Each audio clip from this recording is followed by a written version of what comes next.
Turma, nós vamos agora falar um pouquinho de eleições aqui no 3 em 1.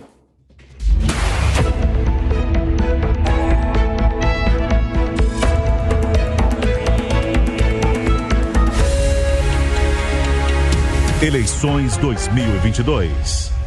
Vamos de pesquisa porque teve uma Datafolha divulgada no começo da tarde de hoje e retrata as intenções de votos dos eleitores de São Paulo para a presidência da República. A arte está na tela para que a gente possa acompanhar ao vivo aqui na Jovem Pan News e os números são os seguintes, segundo a pesquisa Datafolha. 43% das intenções de voto vão para Lula, 30% para Bolsonaro, 8% Ciro Gomes, 3% para a senadora Simone Tebet. 9% nenhum nulo ou branco e 2% não sabe ou não responderam. A pesquisa está registrada no TSE com o número BR-01822/2022. Os pré-candidatos Sofia Manzano, do PCB, Leonardo Péricles, da UP, Emael, do Democracia Cristã, Luciano Bivar, do União Brasil e General Santos Cruz, do Podemos, não pontuaram aqui em São Paulo. O Instituto ouviu 1.806 eleitores entre os dias 28 e 30 de junho e a pesquisa tem margem de erro de 2 pontos percentuais para mais ou para menos. Muito bem, o que vocês acharam desses números em relação aqui ao estado de São Paulo? Segundo a pesquisa Datafolha, Lula ganharia por aqui. Dá para acreditar nisso, Cris? Eu estava olhando justamente para a parte de baixo da pesquisa e comparando com a pesquisa Modal Mais de ontem, né? Engraçado que as declarações de voto aí dos paulistas mais ou menos bate para Simone Tebet e para Ciro Gomes em relação ao resto do país, porque a pesquisa da Modal Mais, que foi divulgada ontem, ela foi feita no Brasil inteiro. Então, só relembrando aqui, Simone Tebet teve 3% de intenção de votos dos paulistas aí nessa pesquisa do Datafolha e 2% na pesquisa de ontem do Modal Mais. Ciro Gomes teve 8% nessa pesquisa de intenção de votos dos paulistas e 7,3% em relação à pesquisa da Modal Mais nacional. Por que será que o presidente Lula, o ex-presidente Lula teve 43% de intenção de votos entre os paulistas e entre o resto do país, ontem na pesquisa do Modal Mais, 38,9%, 39%, vai? Então caiu ali 4 pontos percentuais em relação ao Brasil. E por que será que o presidente Bolsonaro teve 30% entre os paulistas e 37,6% entre os brasileiros? Será que o presidente Bolsonaro é mais presidente do resto do país do que dos paulistanos, dos paulistas em geral? Ou será que o ex-presidente Lula foi muito bom para São Paulo e muito ruim para o resto do país para dar essa divergência de pesquisas?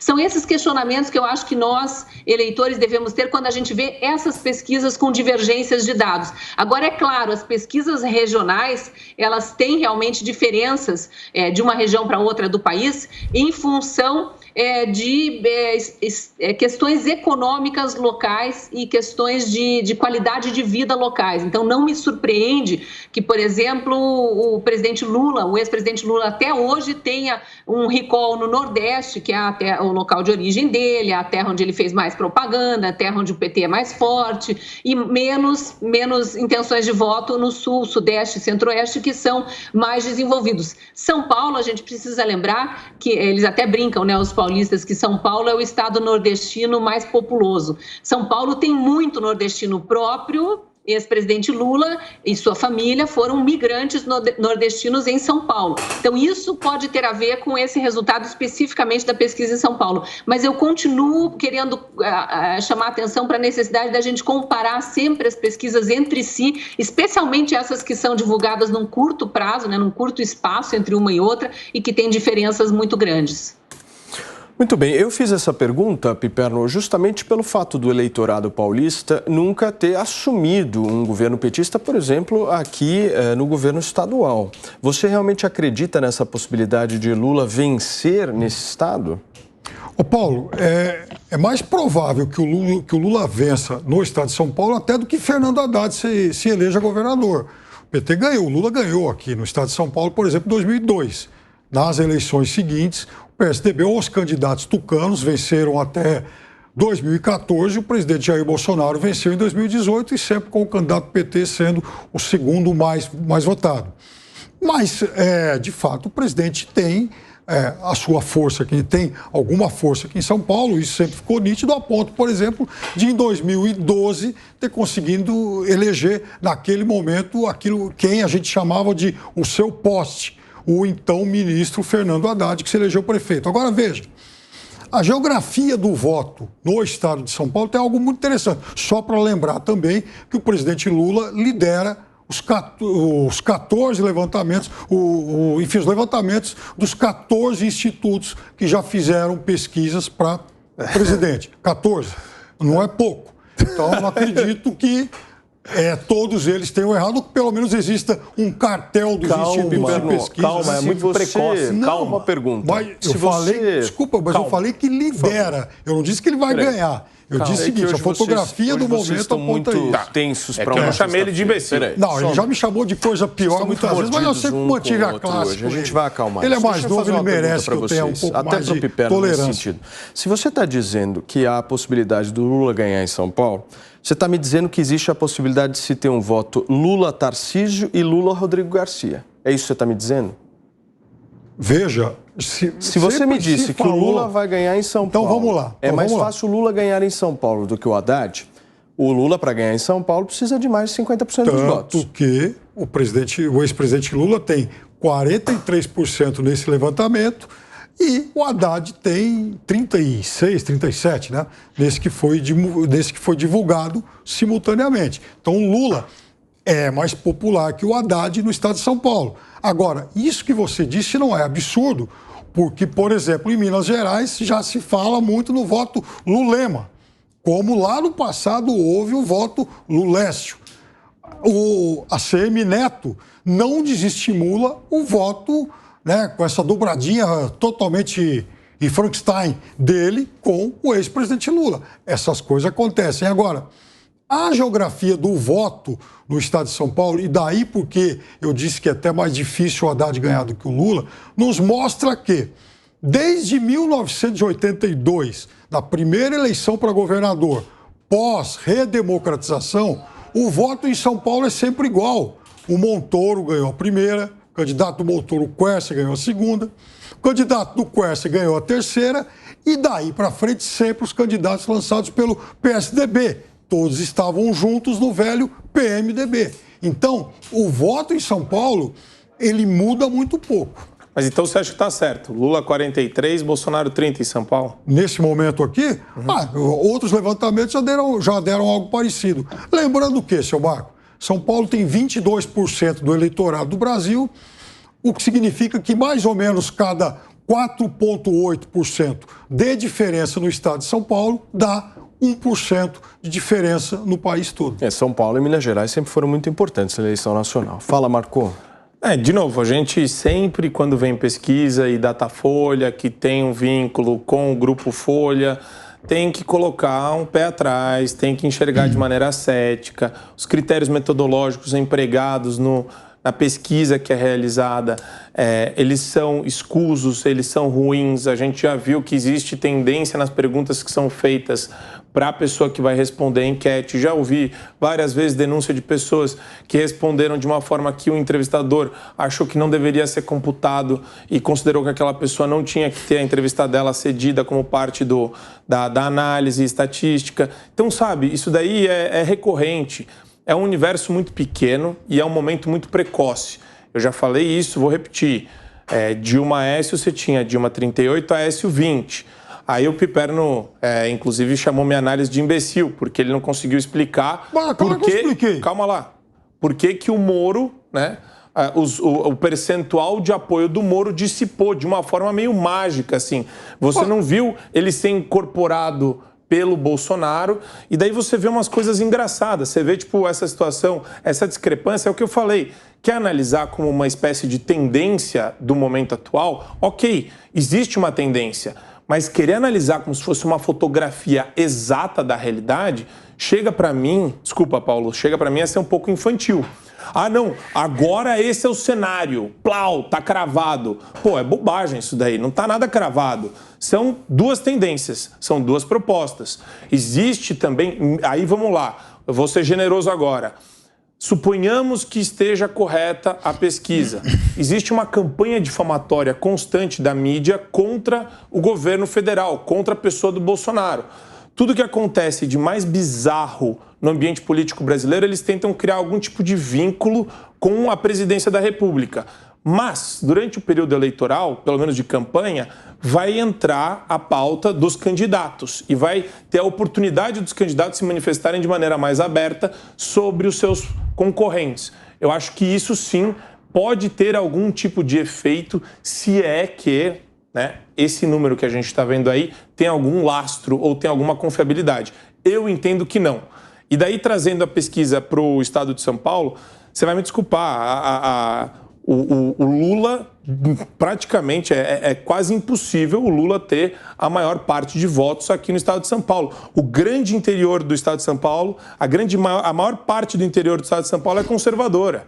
A capital é cosmopolita, a capital vai ter voto dividido. Agora, o resto do estado é tudo conservador. Dificilmente o Lula ganha com essa disparada de percentual do Bolsonaro aqui no estado de São Paulo. Muito bem, nós estamos ao vivo aqui na Jovem Pan News nesta sexta-feira e são 5h31.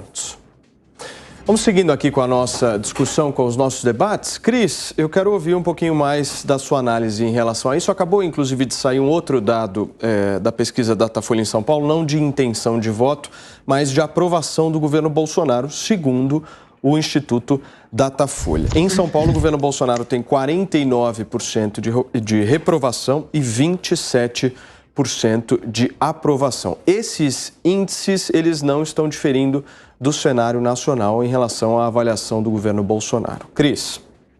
Esses números são aqueles que eles dão a opção para a pessoa pesquisada de escolher se é ruim ou péssimo, regular, bom ou ótimo? Isso, exatamente. Porque sempre exclui o regular. O regular, dizem os especialistas, né, em estatísticas, aí nesse tipo de pesquisa, que o regular ele precisa entrar na conta do bom ou ótimo.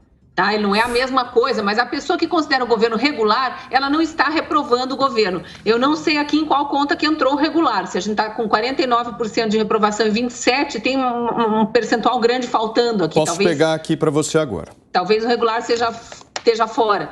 Mas aí eu queria lembrar aí o que o Marco estava lembrando e que é muito importante para a gente colocar na análise, que é a rejeição da mídia ao governo Bolsonaro. Desde o primeiro dia, ele mal tinha pisado no Palácio do Planalto, já estava sendo criticado. Eu lembro aquele discurso de posse, a primeira-dama fazendo tradução em Libras, foi um momento super singelo de uma cerimônia de posse, isso foi destaque em outros países, inclusive, uma coisa, acho que quase que inédita. E em vez de destacarem o ineditismo para o lado do bem e como as pessoas com qualquer tipo de deficiência estavam vendo aquilo, criticaram porque Bolsonaro fez isso, porque a primeira-dama estava se submetendo. Eu lembro que ela fez um gesto que disseram que era uma continência, deturparam até onde podiam no primeiro dia, no primeiro ato de governo. E isso se sucedeu ao longo de todos esses 3 anos e meio e vai seguir até o fim do ano, a gente sabe disso. Não é um veículo de imprensa atacando o presidente. São 90% dos veículos de imprensa, 95% dos veículos de imprensa, daqueles tradicionais, maiores, atacando diariamente. E toda a blogosfera, a maior parte dela petista, que foi sustentada com dinheiro das nossas estatais ou das empreiteiras cooptadas pelo governo corrupto para ficarem ali bajulando o então presidente Lula, então presidente Dilma, e agora, obviamente, ficarem criticando reiteradamente o presidente Bolsonaro. Isso pesa na análise do cidadão comum quando ele é confrontado com uma pesquisa dessas, porque ele ouve falar tanto mal, que ele não acompanha a política, mas é tanta coisa ruim sendo falada que não é possível que esse presidente aí seja bom ou ótimo. Na melhor das hipóteses, ele dá como regular. Isso eu digo aquele cidadão comum, que está preocupado com seus afazeres, com seu orçamento doméstico, com a vida da sua família e não está acompanhando mais de perto a política. Aquele que é um opositor cego por questões ideológicas, ele no fundo sabe que o Brasil melhorou em vários aspectos e que enfrentou uma pandemia de uma uma forma assim, muito diferente, inclusive, de países com melhor economia que a nossa. Mas ele jamais vai reconhecer isso porque faz biquinho para o governo Bolsonaro, para o presidente Bolsonaro especificamente. E aquele que é apoiador do presidente Bolsonaro vai dizer, obviamente, bom ou ótimo, mesmo que eventualmente não ache bom ou ótimo, ache irregular, mas é para tentar contrapor. Então, eu não gosto muito dessas pesquisas. É óbvio que a rejeição tem um lado muito certo, diga. Não, eu tenho aqui os dados que você havia me pedido para que a gente possa colocar. Olha só, em relação ao estado de São Paulo, vou trazer primeiro do estado de São Paulo para a gente comparar com o Brasil. Os números são muito semelhantes. Em relação ao estado de São Paulo, nós temos ruim e péssimo. 49% dos entrevistados do Datafolha responderam isso. 23% avaliam como regular, que foi o ponto trazido pela Cris aqui. E os outros 27% avaliam a gestão como ótima ou boa. 1% não soube opinar. Esses são os dados do estado de São Paulo. Se a gente transferir agora para os dados do Datafolha em relação ao Brasil, ao invés de 49% de ruim e péssimo, esse número cai para 47%. Ao invés de 27% de ótimo ou bom, esse número cai para 26%. E ao invés de 23% de regular, esse número aumenta para 26%. Isso dados nacionais. Então, fazendo uma comparação entre os dados paulistas e os dados brasileiros. Quer complementar, Cris, para finalizar? Quero sim. Veja como é importante isso. Isso é muito importante. Da metade, A gente não pode colocar o regular fora do eixo. Quem responde que o governo é regular, ele não está insatisfeito com o governo, ele está levemente insatisfeito, ele está tocando a vida. Ele considera votar e para se reeleger essa pessoa que é regular, enquanto outras são péssimas. Então, olha, 23% somando aos 27% dá 50%. E eu estou fazendo isso, Piperno, estou vendo tuas carinhas aí de reprovação, porque em todos os governos isso é feito. Em todos os governos isso é feito pela imprensa, quando divulga dados de rejeição, coloca o regular junto com o bom e ótimo. Então, aqui a gente tem 50%, em São Paulo, 50% contra 49% de reprovação. Tá vendo? Eu diria que é ruim para o presidente Bolsonaro isso, porque está muito equilibrado. Quem quer vencer precisa ter um desequilíbrio pendendo para o seu lado, né? Aqui está bem equilibrado. No dado nacional vai ficar um pouco melhor a situação. O ruim ou péssimo, 47%, e o bom, ótimo ou regular, 52%. Mas ainda está muito próximo. A balança tem uma margem de erro. Então, o que eu ia dizer ali quando você me cortou para trazer as informações pertinentes aí, Paulo, é que a gente não pode desconsiderar que há um universo grande de pessoas insatisfeitas, sim. Mas eu diria que esses não estão insatisfeitos com as bravatas do presidente Bolsonaro, eventualmente quando ele se aborrece com uma imprensa mais insistente ali, mais opositora e opositora vazia, naquele discursinho de não pode falar essa palavra, não pode, aquele patrulhamento que nós também sofremos no dia a dia nas nossas redes de convívio. É um eleitor que está insatisfeito porque a vida dele está pior do que estava no início do governo, quando ele avaliava de outra forma. Então ele está sentindo mais no bolso. São as questões econômicas, né? E o momento é difícil. O que vai ser colocado na balança na hora de decidir o voto é como que o governo vai conseguir mostrar para esse eleitor o que foi feito para que a nossa situação não estivesse ainda pior do que está. Para que alguma coisa amenizasse aí, por exemplo, na inflação, no preço do combustível, no que está pesando para todos nós. E aí o eleitor vai considerar, não, sim, esse governo tem soluções e consegue implantar. Tem apoio, não tem apoio? Quero que continue. Então, existe esse eleitor insatisfeito por questões econômicas. E isso é o que mais pesa na hora de decidir o voto. Cris, eu fiz questão de consultar o cientista político Antônio Lavareda, que inclusive nos assiste agora e faz inúmeras pesquisas aí há tantos anos aqui no país, e perguntei justamente para ele o seguinte: Lavareda, regular pode mesmo ser considerado aprovação? Nós estamos debatendo isso aqui na Jovem Pan e ele diz o seguinte: não. Regular é regular. A avaliação positiva e a aprovação de governo é ótimo e bom. É um critério dele. Vamos lembrar que ele é cientista político e social. Respeito a opinião. Respeito a opinião, mas discordo categoricamente. Faz pesquisas tudo bem, ele pode fazer 1 milhão de pesquisas. Respeito demais a opinião regular, eu concordo com a Cris. É uma pessoa que pode muito bem votar no Bolsonaro, vislumbrando as cartas que estão na mesa e o que tem para a gente jantar, o que tem no cardápio. É isso aí. Não tem muito acho além que disso. o que vale a pena a gente pensar aqui, vamos fazer um exercício de pensar mesmo, já que a gente está aqui para analisar, né? Eu faço uma pergunta para o Piperno aqui. Você acha que um petista raiz, aquele que odeia, mas odeia, leva isso com O maiúsculo, o presidente Bolsonaro, seja por qual motivo, ele fala que o governo é regular? Só um minuto, Cris. Jamais vai falar. Mais uma explicação aqui, porque as explicações aqui são boas, olha só. Eu pergunto para ele, questiono ele justamente essa questão do regular. Por que regular não é aprovação? E ele insiste aqui dizendo o seguinte, porque regular é ponto médio na escala de Likert, que vai de 1 a 5. O ponto 3 é intermediário. Exato. Lavareda é um consagrado cientista político. Eu quero que você faça o exercício comigo. A recíproca é verdadeira também, Cristina. Eu concordo contigo. O petista não vai dizer que o governo é regular da mesma forma que provavelmente aquele cara de extrema-direita jamais, em momento algum, diria que, por exemplo, o governo do Lula era regular, embora os níveis de aprovação e rejeição fossem bem diferentes naquele momento. A Cristina é extrema-direita? Não, a Cristina é uma pessoa de direita, democrática. Aliás, eu tiro meu chapéu. Pelo menos eu sou democrática para o Piperno. Eu não sou para ele. Cristina, veja bem. Para ele eu sou... É ultra. Você, até onde eu conheço, você é uma pessoa da direita democrática diferente. Por exemplo, de Flávio Bolsonaro, que ontem deu uma entrevista melancólica ao jornal Estado de São Paulo, e inclusive dizendo que se as pessoas reagirem ao resultado adverso das urnas, o governo não vai poder fazer nada. Isso é algo lastimável. Mas, só para dizer também que o Lavareda, a quem eu envio meus cumprimentos, é consagrado cientista político, aliás... um requisitado prestador de serviço de muitas forças políticas, né? Ele é, enfim, um profissional muito disputado e já, inclusive, emprestou a sua expertise a muita gente. Agora, eu queria dizer só uma coisa, Cristina, em relação às pesquisas. Eu insisto o seguinte, é óbvio que pesquisa de hoje não é um retrato definitivo.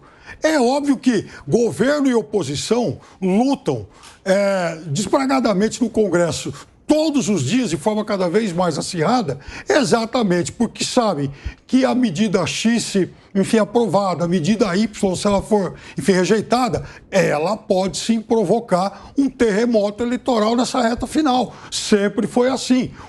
O ex-presidente Lula, por exemplo, tinha uma eleição dita como praticamente ganha 6 meses antes da eleição, do voto em 1994. Veio o Plano Real e ele perdeu no primeiro turno. Essas coisas acontecem.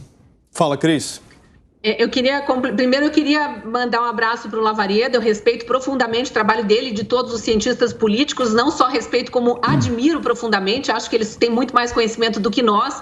Nós somos pitaqueiros aqui, como jornalista de 32 anos aqui convivendo com o jornalismo, eu sou uma especialista em conhecimentos gerais, apenas isso. Só que isso nos dá um contato muito direto com todas as esferas da sociedade, porque o jornalista ele está em todos os ambientes, todos os dias, a vida inteira. Então, por isso que eu trago a minha análise colocando. A minha observação em relação ao regular, especificamente, Paulo, é porque ao longo desses meus 32 anos de jornalismo, eu vi a imprensa inteirinha colocar o regular na conta do bom ou ótimo. Errado ou certo, isso sempre foi feito. E agora não, agora está separado. E por isso que eu proponho esse exercício da gente pensar quem é esse eleitor que responde regular. Obviamente que ele não é um eleitor bolsonarista, ou direita radical aí na definição do Piperno, senão ele já jogaria para ótimo ou bom, mesmo que ele ache que a vida está regular, que o governo está regular e, portanto, a vida está regular. E assim como os eleitores fanáticos do ex-presidente Lula, que votam em Lula mesmo sabendo tudo que foi revelado pela Lava Jato, eles jamais vão dizer que é um governo bom, mesmo que eles estejam super bem de vida, até melhor do que na época do Lula, não vão reconhecer, vão dizer que é péssimo, que é ruim ou péssimo. Então, o que eu falo para a gente observar o regular é porque tem uma massa aí de eleitores grande que pode mudar de opinião em função do que acontecer com a economia daqui até outubro. E uma massa que não está envolvida nessas discussões, né, Cris, que talvez não seja... a polarização, né? Exatamente. E eu vou da além também. Por favor, já falei isso em debate anterior, que tinha gente que eu conheço que reclamava muito, falava que era governo ruim, e agora está se deparando com um ambiente mais polarizado de debate, já não existe mais a terceira via, o pessoal está começando... O que a gente debate faz 3 meses, o pessoal está começando a enxergar agora, que é a ausência de terceira via. Né? Então, Isso está começando a fazer parte da vida dessas pessoas e elas então respondiam ruim ou péssimo dentro de um universo onde, talvez o Moro venha, talvez o teu amigo, o João Dória, talvez o João Dória venha. Sabe, existiam lá esses atores políticos que hoje não têm mais ressonância no ambiente político. Então, também tem essa mudança de contexto que é importante. E muita gente que falaria ruim ou péssimo lá atrás, hoje está começando a enxergar o ambiente de polarização e a rejeição do PT é gigantesca também. Isso que eu acho interessante, né? Então, tem que dar tempo a tempo e, assim, com todo respeito também, a Cris, ela fala com uma educação que eu acho fenomenal, assim. O trabalho do Lavareda, acho legal, o estudo sociológico, eu admiro, mas eu gosto de me pautar por empirismo. E eu entendo que é muito fluido o ambiente que a gente vive hoje também. A gente só vai conseguir ter uma projeção mais fidedigna quando a gente estiver bem próximo das eleições. Então, tudo existe dentro de um grau muito especulativo, que o Piperno gosta de abordar. As 14 entidades, 14 institutos. Os 14 institutos. Eles dão o mesmo resultado. E ele dá assim, como se fosse um tapa de verdade na nossa cara. Os 14 institutos na mesma vala, na sua opinião? Não, na minha vala... Nenhum vale nada. Não, na minha vala... Somente o Modal Mais. Total data marca. Modal Mais. Modal mais. Só esse vale. Não, eu gosto. O Paulo, ele engaja nessas questões. Eu vi o Morning Show de manhã. Para mim ele é engata. importante isso, porque a pesquisa que o Bolsonaro está na frente é a que vale. As outras Não. Ele Calma, não tá na frente. calma. Ele está numericamente exatamente, atrás. tá na frente. A minha posição não muda, Paulinho. Eu falo a mesma coisa. Mostra as diretrizes que seguiremos. Vamos lá. Para mim, Lula pode levar quanto Bolsonaro pode levar. Mas querer cravar hoje é bobagem. Marcos, só isso. Você confia... Só um minutinho. Tá Você confia hoje? mais em pesquisa por telefone ou presencial? Na presencial. Qual que você Se for confia para mais? confiar em alguma mais, eu o confio mais na Datafolha presencial. foi presencial e o Modal Mais por telefone. Não, mas de novo, é tendência mas... só, não é querer cravar. Mas É que nem aqui eu você tô fica trazendo defendendo dados. que o Rodrigo Garcia tem mais chance que o Tarcísio aqui em São Paulo porque tem 600 prefeituras.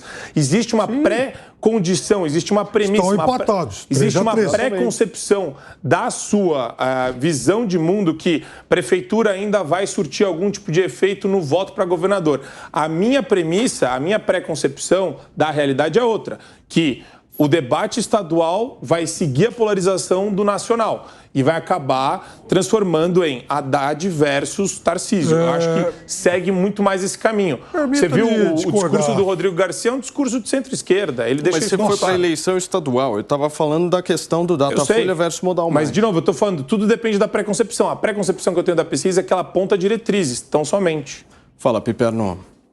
Não, em relação a esse fato aqui de São Paulo, de fato, por enquanto, a pesquisa reflete a polarização em nível nacional, o candidato do PT mais um, no caso, ou o presidente Bolsonaro, ou então o ex-ministro Tarcísio, só que aqui em São Paulo, com a novidade de ter o Rodrigo Garcia em alta, subindo, da mesma forma que, em 2018, o Haddad era o oponente do presidente Bolsonaro, mas aqui em São Paulo quem venceu foi o candidato Tucano. E isso pode acontecer de novo.